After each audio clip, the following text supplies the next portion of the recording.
দেখতে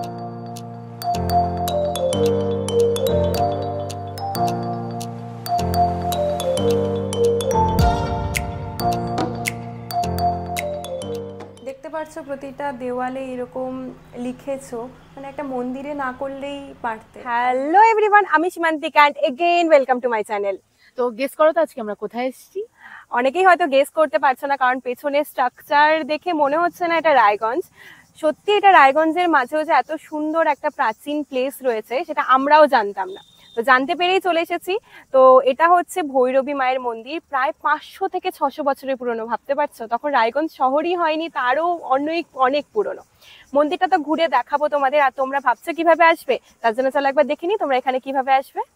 তো এখন আমি দাঁড়িয়ে আছি বারোদুয়ারি মোড়। এখান থেকেই তোমরা ভৈরবী মন্দির যাওয়ার টোটো বা অটো পেয়ে যাবে। দেখো ওইদিকে রয়েছে অটো বা টোটো স্ট্যান্ড, আর ভাড়া রয়েছে 25 টাকা। তোমরা চাইলে রিজার্ভ করেও যেতে পারো।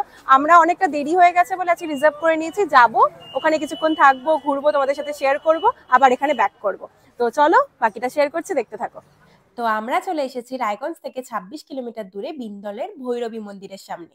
আর তোমরা কি জানো এই মন্দিরটি তৈরি হয়েছে পঞ্চদশ শতকে, আর এটার বয়স আনুমানিক 500 থেকে 600 বছর।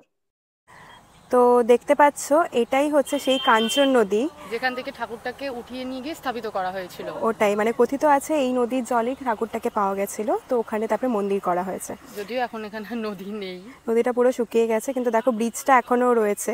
আর এখন নদীর জায়গায় ওখানটায় চাষবাস হয় সব কিছু। মানে কতটা আলাদা ছিল জায়গাটা, আর এখন কতটা অন্যরকম। চলো তোমাদের মন্দিরের ভেতরটা ঘুরিয়ে দেখাই। পুরো মন্দিরটাই কিন্তু তৈরি টেরাকোটা ইটের, তাই মন্দিরের ভেতরে ঢুকলেই তোমরা একটা ঠান্ডা অনুভব করতে পারবে। কথিত আছে কাঞ্চন নদী থেকেই ভৈরবী মায়ের মূর্তি তুলে এনে এখানে স্থাপিত করা হয়েছে, আর তারপর থেকে এই মন্দিরের নাম হয়েছে বিন্দলের ভৈরবী মায়ের মন্দির। কালো পাথরে খোদাই করা মায়ের মূর্তিটি প্রায় 4 ফুট লম্বা, আর এই মন্দিরের প্রতিষ্ঠাতাকে সেটা কিন্তু এখনো জানা যায় না। মন্দিরটা দেখলেই বুঝতে পারবে এটা হলো হিন্দু ও মুসলিম স্থাপত্যের মিশ্র নিদর্শন। মন্দিরটির ওপরের গম্বুজটি বাইরে থেকে দেখে মুসলিমদের দরগা বলেই মনে করা হয়, তবে ইতিহাস বলছে মুসলিম আমলেই এটি কিন্তু বানানো হয়েছে। আর এই স্থাপত্যে তোমরা মুঘল স্থাপত্যেরও খানিকটা ছাপ দেখতে পাবে। সবটা নিয়ে কিন্তু একটা ধোঁয়াশা রয়েছে, কোনোটাই সঠিকভাবে জানা যায় না। তো ভেতরটা তো দেখিয়ে দিলাম, ভৈরবী মায়ের দর্শন করে আসলাম, সত্যি মনটা খুব ভালো হয়ে গেল। এখন তোমাদের দেখো মন্দিরের কাজগুলো দেখায়, কি সুন্দর। সেই 500-600 বছর আগে টেরাকোটার কাজ এখনো কিন্তু খুব সুন্দরভাবে রয়েছে, মানে একটা আলাদাই লাগছে। আর মন্দিরটা এত ঠান্ডা আর এত প্রাচীন কাজ, তো একটা খুব ভালো দর্শনীয় স্থান। তোমরাও এসো, ছুটির দিনে এসে ঘুরে যেতে পারো, আশা করি তোমাদেরও ভীষণ ভালো লাগবে। দেখো এত সুন্দর মন্দির যদি একটু ভালোভাবে মেনটেনেন্স হতো তাহলে সত্যিই ভীষণ ভালো হতো। কারণ দেখতে পাচ্ছ প্রতিটা দেওয়ালে এরকম লিখেছো, মানে একটা মন্দিরে না করলেই পারতে। আর মন্দিরের ভেতরে, মন্দিরের বাইরে যা হয়েছে হয়েছে, বাট ভিতরে ঠাকুরটার চারপাশেও মানে দেওয়ালগুলোর মধ্যে লেখা, এটা তো এটা খুবই খারাপ একটা ব্যাপার। কারণ রায়গঞ্জের এত পুরনো একটা জায়গা, যেটা কিন্তু ভালো একটা পর্যটন কেন্দ্র হতে পারতো, তোমরা যদি একটু ভালো মেনটেনেন্স করতে, মানে এইসব জায়গায় না লিখলেই নয়, মানে তোমাদের ছাপটা ফেলে যেতে হবে এরকম কিন্তু কোনো ব্যাপার নয়। ঘুরতে এসছো, ঘোরো ভালো করে, ঠাকুরের দর্শন করো। যারা আসলে মানে মন থেকে পুজো দিতেই আসে বা কিছু, তারা তো এইসব পছন্দ করবেই না। ওটাই, মানে আমাদেরও ভীষণ খারাপ লাগলো বাইরেটা দেখে না। আমরা কি বলবো, এটা তো বলার কিছু নেই, বাইরে আমাদের কোনো রাইট নেই, কিন্তু ভেতরে ঠাকুর যেখানে আছে ওটা দেখে লাস্টলি বলতে বাধ্য হলাম, যারা ঘুরতে এসছো ঘোরো, ঠাকুরের দর্শন করো, কিন্তু এসব লেখালেখি না করলেই নয়। তো চলো, মনটা একটু খারাপ হলো, কিন্তু তোমরা খারাপ করো না, তোমরা এসো, ঘুরে যাও, মনটা সত্যিই খুব ভালো হয়ে যাবে এখানে আসলে। মানে আমরা এসেছিলাম ভিডিও করতে, কিন্তু ঠাকুরের দর্শন পেয়ে ভীষণ ভালো লাগলো। ঠাকুরের মন্দিরটা ভীষণ শান্ত, মানে নিজেকে এতটা, নিজের মনটাও শান্ত হয়ে যাবে। ওটাই। আর যারা ভাবছো পুজো দিতে আসবে তাদের জন্য বলে রাখি, শ্রাবণী পূর্ণিমার সময় এখানে পুজো হয়, তো ওই সময় চলে আসতে পারো। তো বলো কেমন লাগলো মন্দিরটার ভিডিও দেখে, তোমরাও এসো, আশা করি খুব সুন্দর লাগবে। মানে শহরের মাঝে একটু অন্যরকম কিছু চাইলে দেখো এখানে মন্দিরটা রয়েছে, তার এই পাশে দেখতে পাচ্ছ ভুট্টা ক্ষেত, ফাঁকা মাঠ, মানে অন্যরকম রিমঝিম পুরো রোদে।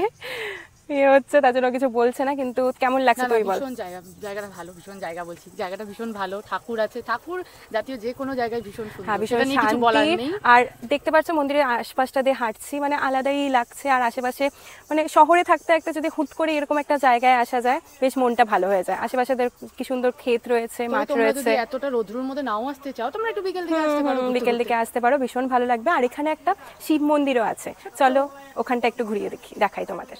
তো ওই যে দেখছো শিব মন্দিরের কথা বললাম, তো এখানটা একটা ছোট্ট শিব মন্দির আছে। শিবের পুজোর সময় এখানেও পুজো হয়। শিব মূর্তিও আছে, একটা লিঙ্গও আছে। তোমরা চাইলে যদি শিব পুজো এখানে দিতে চাও, এখানেও আসতে পারো। দেখো ওই যে ঠাকুরটা কি দারুণ।